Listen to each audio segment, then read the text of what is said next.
Breaking news చూస్తున్నారు. Telangana secretariat కి వాస్తు మార్పులు చేస్తుంది ప్రభుత్వం. నేటి నుంచి గేట్ నెంబర్ 4 నుంచి సచివాలయంలోకి వెళ్లబోతున్నారు ముఖ్యమంత్రి రేవంత్ రెడ్డి ఆయన కాన్వాయ్. ఇదే గేట్ నుంచి లోపలికి మంత్రులు అలాగే సిఎస్ డీజీపీ కూడా వెళ్లబోతున్నారు. సౌత్ ఈస్ట్ గేట్ నెంబర్ 2 నుంచి అధికారులు ఇతర విఐపీలకి ప్రవేశం ఉంది. ఇక ఇన్ఫాక్ట్ వెస్ట్ గేట్ నెంబర్ 3 అవును వెస్ట్ గేట్ నెంబర్ 3కి సంబంధించి ఇంకా మరమ్మత్తు పనులు పూర్తి కాలేదు. ఈస్ట్ గేట్ నెంబర్ 1 పూర్తిగా మూసేశారు.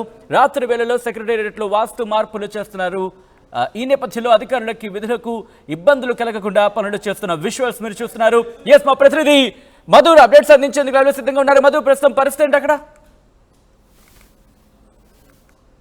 ఆల్రైట్ మధు, ప్రస్తుతం సిచ్యువేషన్ ఏంటి? అధికారులు ఎంట్రీ అవుతున్నట్టున్నారు అక్కడికి.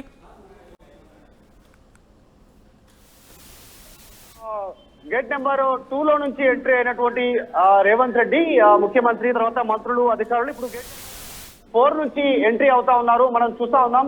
ఇందాకనే కొద్దిసేపటి క్రితం టీవీ లైవ్ లోనే వెళ్ళిపోయారు. ఇది గేట్ నెంబర్ 4. ఇది 4 లోపల నుంచి ఎంట్రీ అవుతారు. 4 నుంచే బయటకు వస్తారు.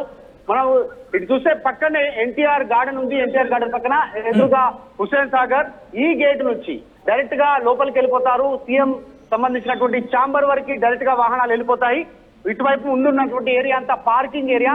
లోపలికి వెళ్ళిపోయిన తర్వాత బయటకు కూడా ఇదే దారి నుంచి వస్తారు ముఖ్యమంత్రి, మంత్రులు. వీళ్ళంతా కూడా ఇక్కడ నుంచి వస్తారు. మొన్నటి వరకు ఎంట్రీ అయినటువంటి గేట్స్ అన్ని కూడా లాక్ చేశారు. భారీగా బైండింగ్ వైర్స్ తో, తర్వాత ఇనుప సంబంధించినటువంటి వైర్లతో మొత్తం పూర్తి స్థాయిలో పైనుంచి కింది వరకు పూర్తిగా క్లోజ్ చేశారు. ఎట్టి పరిస్థితుల్లో ఓపెన్ చేయొద్దు అనేటువంటిది ఆదేశాలు ఉన్నాయి అధికారులకి, పోలీస్ అధికారులకు. కానీ వీళ్ళందరికీ మనం చూస్తా ఉన్నాం. ఈ గేట్ నెంబర్ 4 నుంచి ఎంట్రీ అవుతారు. సెక్రటేరియట్ లో అనేకంగా వాస్తు మార్పులు జరుగుతా ఉన్నాయి. గతంలో ముఖ్యమంత్రిగా ఉన్నటువంటి కేసీఆర్ ఆయనకు అనుకూలంగా దీనికి సంబంధించినటువంటి వాస్తు మార్పులు చేసుకున్నారు.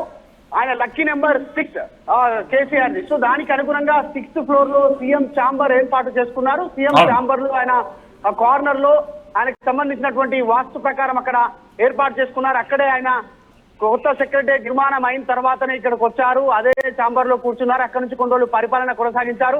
తర్వాత ఎన్నికలకు వెళ్లారు. కానీ తర్వాత జరిగినటువంటి ఎన్నికల్లో ప్రభుత్వం మారింది, కాంగ్రెస్ వచ్చింది. సీఎం రేవంత్ రెడ్డి ముఖ్యమంత్రి అయ్యారు.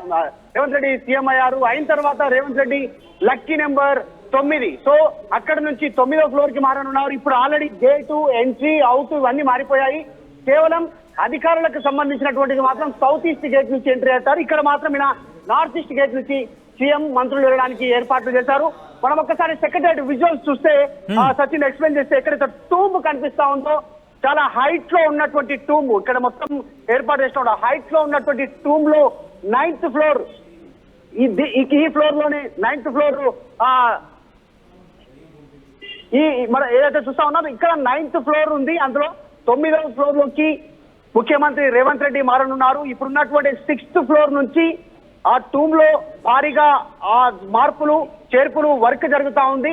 ఉదయం నుంచి సాయంత్రం వరకు మొత్తం సెక్రటరియట్ కి సంబంధించిన షెడ్యూల్ బిజీగా ఉంటుంది. అనేక విభాగాలకు సంబంధించినటువంటి అనేక శాఖలకు సంబంధించినటువంటి అధికారులు, తర్వాత చాలా మంది ఒక్కసారి గతంలో ఇటు ముఖ్యమంత్రిగా వ్యవహరించినటువంటి మాజీ ముఖ్యమంత్రి కేసీఆర్ ఆయన ఏ గేట్ నుంచి వెళ్ళేవాడు ఒక్కసారి చూపించే ప్రయత్నం చేయండి. అలాగే ప్రస్తుత ముఖ్యమంత్రి రేవంత్ రెడ్డి ఏ గేట్ నుంచి వెళ్తున్నాడు ఒక్కసారి దాన్ని ఎక్స్ప్లెయిన్ చేసే ప్రయత్నం చేద్దామా? ఎగ్జాక్ట్లీ. ఇప్పుడు ప్రస్తుతం మనం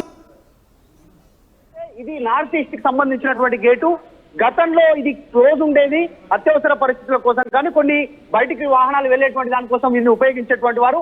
ఈ గేట్లు గుండా మొదటిసారి ముఖ్యమంత్రి రేవంత్ రెడ్డి ఇక్కడ నుంచి లోపలికి ఎంట్రీ అయ్యారు. ఈ రోజు మాత్రమే. ఇప్పుడు కరెక్ట్ ఎగ్జాక్ట్లీ ముహూర్త సమయం చూసుకొని 3 గంటల తర్వాత లోపలికి వెళ్ళాలి అనేటువంటిది వాస్తు మార్పులు చేర్పులు జరిగిన తర్వాత 3 గంటల తర్వాత లోపలికి వెళ్ళారు. ఆయనకు వాస్తు నిపుణులు చెప్పినటువంటి ప్రకారం ఒక్కసారి ఈ సైడ్ గేట్ చూసేటువంటి ప్రయత్నం. మొన్నకు ముఖ్యమంత్రి రేవంత్ రెడ్డి ఈ గేటు గుండా లోపలికి వెళ్ళారు.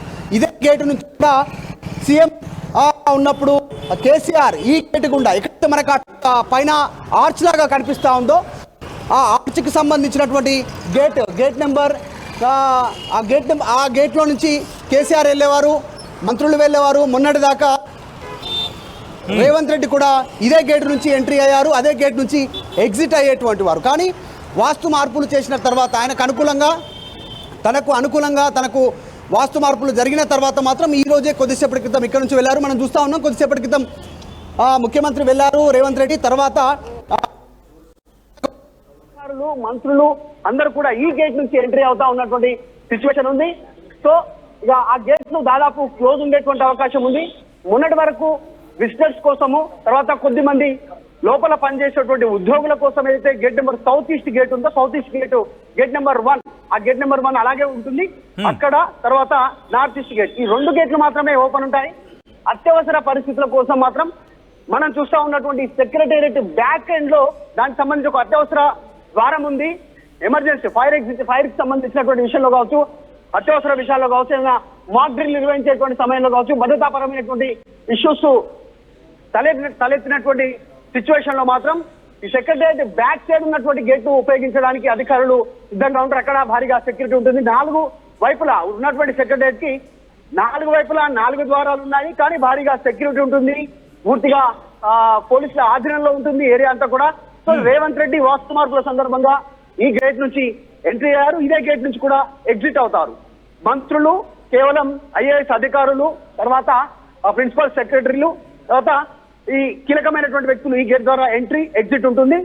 తర్వాత త్వరలోనే మార్పులు చేర్పుల విషయంలో ఆయన 6వ అంతస్తు నుంచి 9వ అంతస్తులోకి మారడానికి ఆ ట్యూబ్ ఏదైతే ఉందో పెద్దగా కనిపిస్తున్నటువంటి అశోక చక్రం ఉన్నటువంటి మధ్యలో సెక్రటేరియట్ కి చాలా మధ్యలో ఉన్నటువంటి అందమైనటువంటి ఆ నిర్మాణం, దాంట్లో 9వ ఫ్లోర్ లో రేవంత్ రెడ్డి ఆయన కార్యాలయం ఉండనుంది. అక్కడి నుంచి ఆయన కార్యాలయాలు జరపనున్నారు. కింద సమీక్షల కోసము, సమావేశాల కోసము, వివిధ విభాగాలు శాఖలకు సంబంధించిన రివ్యూల కోసం మాత్రం 6th ఫ్లోర్ వరకు ఉన్నటువంటి వివిధ ఫ్లోర్లను ఉపయోగించుకుంటారు. సంఖ్యను బట్టి, ఆ శాఖకు సంబంధించినటువంటి రివ్యూను బట్టి, ఆ సిచ్యువేషన్ ని బట్టి. కానీ ఆయన కార్యాలయం మాత్రం పైన కనిపిస్తున్నటువంటి ఈ టూంబు పైన అంటే కేవలం ముఖ్యమంత్రి ఛాంబర్ మాత్రమే మారిందా, లేకపోతే పూర్తిగా మార్పులు చేర్పులు చేసిన పరిస్థితి ఉందా?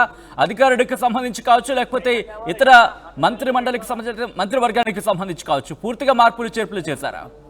వ్యవస్థ ఉండడానికి సపరేట్ గా చాలా విశాలంగా ఉంది కొత్త సెక్రటరీ నిర్మాణం కాబట్టి అవన్నీ అలాగే ఉంటాయి. కేవలం ముఖ్యమంత్రి రేవంత్ రెడ్డికి సంబంధించినటువంటి ఒకే ఒక్క కార్యాలయం 6th ఫ్లోర్ నుంచి 9వ ఫ్లోర్, అంటే 6th నుంచి 9th ఫ్లోర్ కి మార్చబడుతుంది. అక్కడ ఏర్పాట్లు జరుగుతా ఉన్నాయి. ఉదయం నుంచి సాయంత్రం వరకు వివిధ శాఖల రివ్యూలు, మీటింగ్లు, సమావేశాలు, వర్క్స్, జిల్లాల నుంచి రాష్ట్ర వ్యాప్తంగా వచ్చినటువంటి వారితో హడావిడిగా సెక్రటరియట్ ఉంటుంది. కాబట్టి ఉదయం పూట డిస్టర్బెన్స్ లేకుండా రాత్రి పూట ఈ వాస్తు మార్పులకు సంబంధించి ముఖ్యమంత్రి కార్యాలయం 9వ ఫ్లోర్ లో సిద్ధం చేసినటువంటి కార్యాలయంలో రాత్రి మొత్తం నైట్ నుంచి సెక్రటరియట్ ముగిసిన సమయం నుంచి మార్నింగ్ సెక్రటరియట్ ఓపెన్ అయ్యేంత వరకు చాలా వేగంగా వర్క్స్ జరుగుతూ ఉన్నట్టుగా సమాచారం ఉంది. సో త్వరలోనే మొన్నటి వరకు కూడా మనం చూసాం సచిన్ రేవంత్ రెడ్డి ఎన్నికలకు సంబంధించినటువంటి విషయంలో ఆయన పూర్తిగా ఇంట్లోనే సమయం కేటాయించడం, ఎన్నికల్లో కూడున్నప్పుడు ఇంటి నుంచి వ్యవహారాలు చూశారు. తర్వాత ఎన్నికల రిజల్ట్ వచ్చిన తర్వాత కూడా ఇంటి నుంచే ఉన్నారు. నిన్న కూడా సిసిఎస్, తర్వాత రవీంద్ర భారతి వివిధ కార్యక్రమాల్లో హాజరయ్యారు. తక్కువ రివ్యూలు చేస్తూ ఉన్నారు. ఈ మధ్యకాలంలో ముఖ్యమంత్రి రేవంత్ రెడ్డి ఎన్నికల కోడ్ ముగిసిన తర్వాత కూడా ఆయన ఇక్కడికి చాలా తక్కువ వచ్చినటువంటి పరిస్థితి. ఈ రోజు పూర్తి స్థాయిలో రివ్యూల కోసం ఇప్పుడు 3 గంటల తర్వాత, అది వాస్తు సంబంధించినటువంటి నిపుణులు సూచించిన ప్రకారం 3 గంటల లోపల తర్వాత నార్త్ ఈస్ట్ నుంచి లోపలికి ఎంట్రీ అయ్యారు. మొన్నటి వరకు ఇంటి నుంచే ఎక్కువగా రివ్యూలు చేశారు. అధికారులని, మంత్రులని, తర్వాత వివిధ పార్టీల నాయకులకు సంబంధించిన నాయకులు అక్కడే కలిసే ప్రయత్నం చేశారు. ఇక్కడ వర్క్ జరుగుతున్నటువంటి నేపథ్యంలో డిస్టర్బెన్స్ ఉండొద్దు అనేటువంటిది. ఎందుకంటే 6th ఫ్లోర్లో ఉన్నటువంటి ఆయన ఆఫీస్కి సంబంధించిన కార్యాలయం పూర్తిగా 9th ఫ్లోర్కు షిఫ్ట్ కావాలి. దానికి సంబంధించినటువంటి ఇంటర్నెట్ కావచ్చు, ఫోన్ సౌకర్యం కావచ్చు, సీసీటీవీ కెమెరా ఇన్స్టాలేషన్ కావచ్చు, వివిధ ఆయనకు సరిపోయేటువంటి విధంగా పూర్తి స్థాయిలో 9th ఫ్లోర్లో ఏర్పాట్లు జరుగుతూ ఉన్నాయి. పూర్తయిన తర్వాత ఆయన 9th ఫ్లోర్కు షిఫ్ట్ అవుతారు. ప్రస్తుతం ఆయన 6th ఫ్లోర్కి వెళ్లారు. ఈరోజు ఏర్పాట్లను కూడా పరిశీలించేటువంటి అవకాశం ఉంది. త్వరలోనే 9th ఫ్లోర్లోకి ముఖ్యమంత్రి రేవంత్ రెడ్డి చేంజ్ అయ్యేటువంటి అవకాశం ఉంది. దానికోసం ఆల్రెడీ వర్క్ జరుగుతూ ఉంది. వర్క్ పూర్తయిన వెంటనే మంచి ముహూర్తం చూసుకొని 9వ ఫ్లోర్లోకి రేవంత్ రెడ్డి ఎంట్రీ కానున్నట్టుగా సమాచారం అందుతా ఉంది. Right Madhu, thanks for update. మొత్తంగా అయితే మాత్రం తెలంగాణ సెక్రటేరియట్ కి వాస్తు మార్పులు చేసింది సర్కార్. నేటి నుంచి గేట్ నెంబర్ 4 నుంచి సచివాలయంలోకి ఎంట్రీ ఇవ్వబోతోంది ముఖ్యమంత్రి రేవంత్ రెడ్డి కాన్వాయ్. ఇదే గేటు నుంచి లోపలికి మంత్రులు, అలాగే సిఎస్, డీజీపీ కూడా వెళ్ళబోతున్నారు. సౌత్ ఈస్ట్ గేట్ నెంబర్ 2 నుంచి అధికారులు, ఇతర విఐపీలకి ఎంట్రీ ఉంటుంది. ఇక వెస్ట్ గేట్ నెంబర్ 3 నుంచి, అవును, ఆ గేట్కి సంబంధించి పనులు పూర్తి కాలేదు, మరమ్మతులు ఇంకా పూర్తి కావాల్సి ఉంది. ఈ నేపథ్యంలో ఈస్ట్ గేట్ నెంబర్ 1 పూర్తిగా మూసేశారు.